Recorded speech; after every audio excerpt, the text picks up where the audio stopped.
O que eu me lembro que são coisas assim muito que me tocam muito, porque aquele prédio foi onde eu comecei, né, a trabalhar na USP. Eu cheguei em São Carlos em janeiro de 1962. O Instituto na época não era instituto, era o departamento de física, né, da Escola de Engenharia, era naquele prédio. Não era nada aquilo era um conjunto de laboratório para os alunos, sala de aula. E aquele prédio, então, é um prédio que é a minha história, né? Dentro de São Carlos, praticamente, de trabalho é aquele prédio. Depois de 68, eu saí de lá, fui o primeiro a sair para o prédio novo lá em cima, né, no campus. E aí, aos poucos, veio a ideia de criar ali uma... Eu nem lembro quando de fato começou. Foi depois que terminou a mudança lá para cima, mas eu não lembro exatamente o ano, né, que isso aconteceu.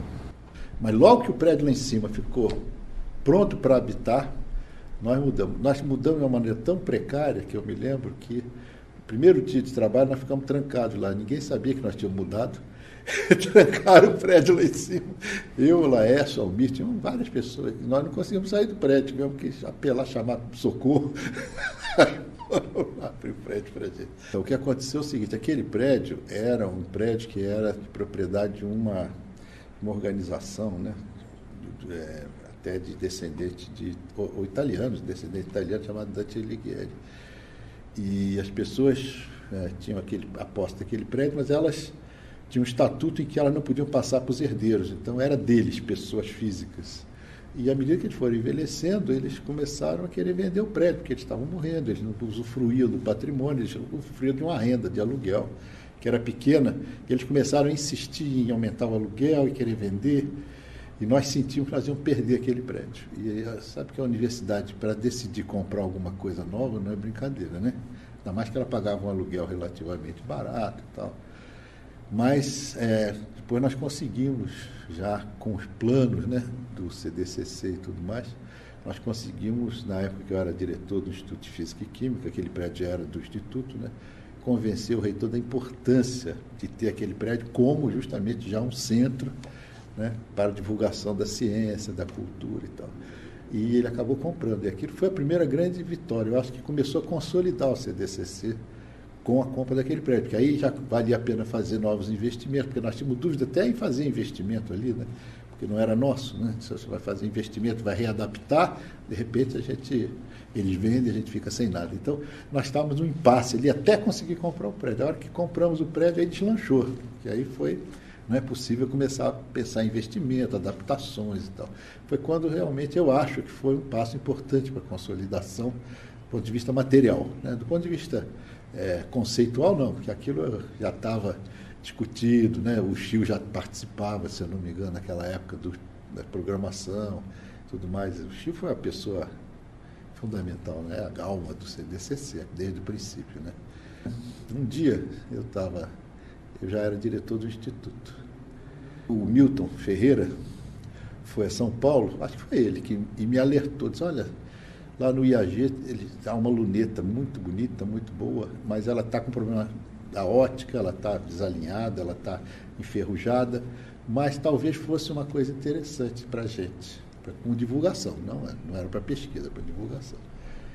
E nós queríamos fazer alguma coisa na área de astronomia, né? Então, eu pedi para irem lá, entrei em contato com o IAG, o pessoal cedeu de boa vontade, aquilo estava em estoque, já estava guardado com sucata quase, né?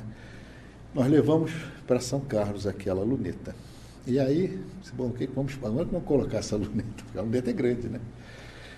Bom, aí resolvemos fazer o seguinte, temos que construir um prédio e tal, vamos aproveitar que o Halley vem aí, vamos tentar mobilizar a comunidade, vamos atrás dos empresários, vamos atrás da prefeitura e tal, e começamos a fazer uma campanha de captação de recursos, né? Um pouco da USP, um pouco da empresa, com o Halley com uma grande motivação. Mas nós precisávamos fazer alguma coisa de impacto, porque só a conversa de uma luneta enferrujada que vai olhar o Halley não seria a melhor propaganda do mundo. Então aí eu decidi fazer o seguinte, mandamos pintar a luneta sem mexer nas lentes. Deixou uma luneta, era absolutamente um objeto inútil, era só a carcaça, né, essencialmente. mas pintamos ela. Eu disse, agora onde que eu vou pôr essa luneta para dar impacto? Aí eu pus no hall de entrada do CDCC, que tem aquele pé direito alto, né? Aí coloquei a luneta ali prontinha para observar o teto, porque não dava para ver nada. Não tinha lente e não tinha horizonte, né, para poder observar. Mas era onde chamava atenção, principalmente que nós íamos ter eventos, muitos no CDCC naquela época. O reitor ia lá, a prefeitura, o prefeito ia lá. E aí, no dia de uma inauguração, não me lembro nem que hora era a cerimônia, uma cerimônia lá. Estava lá o prefeito, estava lá o reitor.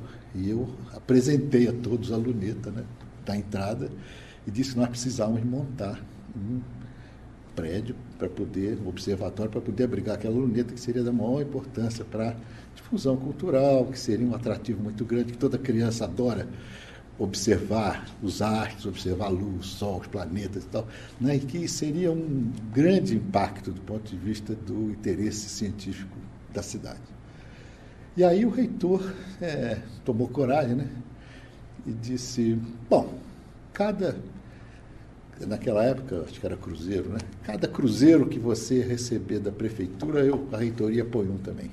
Falei, então, prefeito, está aí. Podemos, então, ter um trato aqui com o reitor. E aí, acabamos conseguindo alguma coisa. Mas, na verdade, quem deu mais, nem os empresários deram um pouquinho também, mas quem deu mais foi a USP mesmo, no fim. A USP foi a grande responsável por aquela construção, né? Mas ela chamou tanta atenção, aliás, é uma coisa muito linda isso que eu vou falar. Foi uma das coisas que mais me comoveu na minha vida de gestor universitário. As pessoas se encantaram tanto com o observatório, que eu ia lá toda noite. E o Ricardo Rodrigues, que era um professor de lá, não sei se falaram dele, mas o Ricardo Rodrigues era um físico experimental, Paraná, que passou para a USP. E ele se encantou pelo observatório. E ele ficava trabalhando a noite inteira, durante meses, naquele observatório, para poder botar a luneta em dia, aí com a ótica, tudo certinho, para o dia da inauguração, que já estava marcado. E ele ia lá com os funcionários e bolsistas. E a coisa mais incrível é o seguinte, nunca ninguém me pediu nada. Ninguém me pediu um centavo de hora extra. Ninguém me pediu nenhuma benesse. O pessoal trabalhava por amor à causa. Ele, os funcionários, os bolsistas, ficavam lá a noite inteira. Eu ia lá, levava bolo para eles, eu levava café para ajudar um pouco, ficava lá com eles e tal. Antes da inauguração, a coisa chamou tanta atenção que nós fomos invadidos por um grupo de rapazes que veio de uma cidade vizinha, não lembro de onde, se foi Água Vermelha ou Ibaté, não sei, uma cidade daquelas ali perto. Eles invadiram o observatório, eles foram lá, bateram, disseram assim, não está aberto. Não, mas nós queremos ver. Eu disse, mas não está aberto, meu filho, é o seguinte, eu não estava lá. Não está aberto, não tem nem a lente colocada, vocês não conseguem ver nada.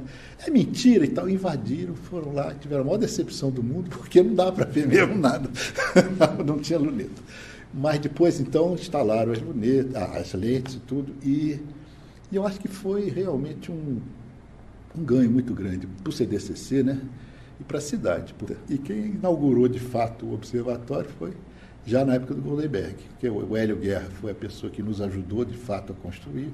O Goldenberg, quando assumiu também, nos ajudou, né? Terminou a obra e foi lá inaugurar. E o Hélio Guerra também, nós queremos agradecer aqui o apoio que ele nos deu, e o Goldenberg. Os dois ajudaram muito a criar aquele observatório. A turminha era fantástica, era o pessoal que comprou, sabe? É uma coisa heróica, sabe? Aquela coisa heróica de que as pessoas têm um objetivo e todo mundo se dedica àquele objetivo, é uma equipe unida, não tem quem inventou, não tem quem é melhor, é a equipe toda trabalhando em cima de um objetivo. Uma coisa muito bonita. Aquele observatório acho que é um grande exemplo do que uma instituição pode fazer quando ela consegue mobilizar, né, sentimentalmente, comprometer sentimentalmente as pessoas. O Chiu foi bolsista, ele fazia engenharia, né? Ele foi bolsista do departamento de física já, quando ele era estudante, né? E depois foi para a Alemanha, fez o doutorado dele e voltou e trabalhou em física, produziu cientificamente, mas foi se encantando pelo projeto CDCC, né? e acabou se dedicando a eles. E ele é, né, a alma do CDCC, ele foi a alma do CDCC ao longo de todos esses anos, né. Eu de hoje, não sei nem se ele já está aposentado, mas certamente o CDCC é o que é por causa do Chico, né. Ele foi a pessoa que teve a humildade de não querer se projetar, ele nunca quis aparecer, ele sempre foi uma pessoa que trabalhou em silêncio, sempre trabalhou com absoluta dedicação, qualidade, né? Preocupação com a qualidade, não só. Essa é outra coisa importante, né? Uma divulgação com qualidade, sempre foi a preocupação do Chico. Quer dizer, ele não cede, nunca fez por menos, né? Ele sempre quis fazer as coisas direito. Então, eu acho que essa é uma qualidade muito grande, a qualidade de saber que está lidando com criança, está lidando com o professor, está lidando com a população, mas que eles merecem o melhor. Então, ele sempre teve essa visão de qualidade associada à visão da difusão e da divulgação. Então, e ele foi a pessoa que modestamente liderou tudo, né? Ali dentro. Ele era sempre a alma. Pessoas entravam e saíam, mas o Chiu estava lá sempre. A figura do Chiu identificada com o CDCC. Com paciência, com exigência também, né? É uma pessoa que exigia qualidade, exigia seriedade, exigia dedicação, mas sempre com muita paciência, com muita cortesia, uma pessoa super educada. Então, acho que o Chiu foi a grande figura do CDCC ao longo desses anos todos. Sem ele, como eu disse, acho que o CDCC não teria provavelmente tido o sucesso que teve, não teria nem vingado eventualmente. Tudo ele fez, né? Tudo, ele sempre esteve lá. Ele era a pessoa que a gente confiava, falava, CDCC era o Chiu, né? Então, sabia-se que a gente tinha uma pessoa lá para fazer as coisas, fazer direito, né?